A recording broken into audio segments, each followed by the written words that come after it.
तो दोस्तों आज हम बात करेंगे सिद्धार्थ के ऊपर। सिद्धार्थ जो कि गौतम बुद्ध के नाम से जाने जाते हैं, जन्म के 7 दिन के बाद उनकी माता माया देवी का जब निधन हो गया, जब डेथ हो गया, तो ये बात ज्योतिषियों को बताई गई उनके पिता के द्वारा यानी शुद्धोधन के द्वारा कि आखिर ये घटना क्यों हुई है। ज्योतिषियों को बुला करके जब पूछा गया तो पता चला कि ये कोई साधारण बालक नहीं है। आगे चल करके ये सारे अपने सुख को छोड़ करके, पूरे राजपाट को छोड़ करके, पूरे महल को छोड़ करके हमेशा हमेशा के लिए बाहर चला जाएगा और लोगों की सेवा करेगा। तो दोस्तों ऐसा ही होता है 29 साल की उम्र में, जब गौतम बुद्ध यानी सिद्धार्थ बाहर निकल जाते हैं हमेशा हमेशा को घर के छोड़कर और दुनिया की सेवा करते हैं। लेकिन ये दोस्तों कैसे हुआ? जब ये बात पता चला शुद्धोधन को तो वो बहुत विचलित हो जाते हैं और उनको ये बात लगने लगती है कि कैसे मैं किसी तरह से सिद्धार्थ को बाहर जाने से रोकूं।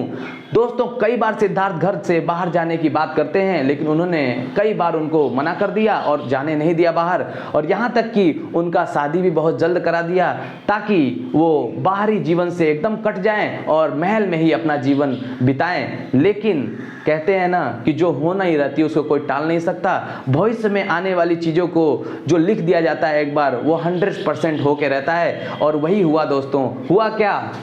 हुआ ये कि सिद्धार्थ को 7 बड़े बड़े सपने आते हैं और वो सपने ये बताते हैं कि लोग यानी जनता जो थी वो बुढ़ापे में लाठी मांग रही है उनसे, जो बूढ़े लोग हैं उनसे लाठी मांग रहे हैं, जो गरीब हैं उनसे खाना मांग रहे हैं, जो भूखे हैं प्यासे हैं उनसे खाना मांग रहे हैं। लगातार लोगों की तरफ से, प्रजा की तरफ से मांगे आ रही हैं और ये ख्वाब लगातार सिद्धार्थ को विचलित कर रहे हैं, रात में सोने नहीं दे रहे हैं। उनका एक बच्चा भी हो जाता है जिसका नाम राहुल रहता है। दोस्तों शादी कराने के बाद भी वो बिल्कुल भी जीवन अपना सही से नहीं बिता पाते हैं, जिसकी वजह से सिद्धार्थ कई दिन तक विचलित रहते हैं। तब जब उनके पिता को ये बात पता चलती है, यानी शुद्धोधन को जब ये बात पता चलती है कि सिद्धार्थ बिल्कुल व्याकुल हो चुके हैं और अपने जीवन को सही से नहीं बिता पा रहे हैं, तो उन्होंने आखिर में उनको इजाज़त दिया इस बात का कि ठीक है तुम बाहर जा सकते हो। और एक सारथी जिसका नाम चन्ना था, जो कि घोड़े से बैठा करके उनको सैर कराता था पूरे शहर की, वो इस तरह से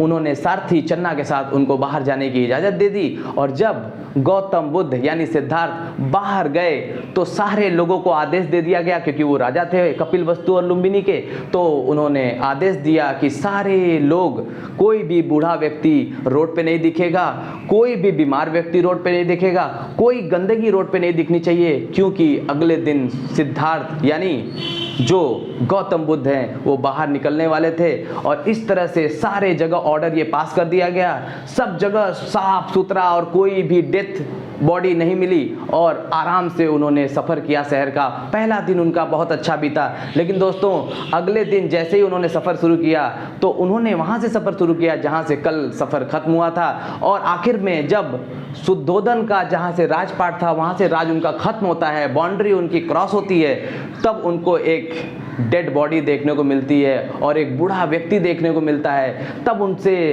यानी चन्ना से वो पूछता है सिद्धार्थ कि ये क्या है, तो उन्होंने बताया सिद्धार्थ को कि ये ऐसा है कि एक दिन इंसान का डेथ भी होता है, एक दिन बुढ़ापा भी आता है, जो कि सिद्धार्थ को पता नहीं था, क्योंकि महल की ज़िंदगी में वो रहते हुए एकदम दुनिया से कट चुका था, उसको किसी चीज़ का नॉलेज नहीं था। इस तरह से सिद्धार्थ को जब ये सब बातें पता चली तो उसको बहुत तकलीफ हुआ इस बात का कि मैं दुनिया से कितना कटा हुआ हूँ। इस तरह से उन्होंने ये फैसला लिया कि अब मैं दुनिया की सेवा करूंगा, और 29 साल की उम्र में वो हमेशा हमेशा के लिए घर को छोड़कर निकल गए और बिहार के बोध गया में पीपल के पेड़ के नीचे जाकर के उन्होंने 6 साल कठिन तपस्या की।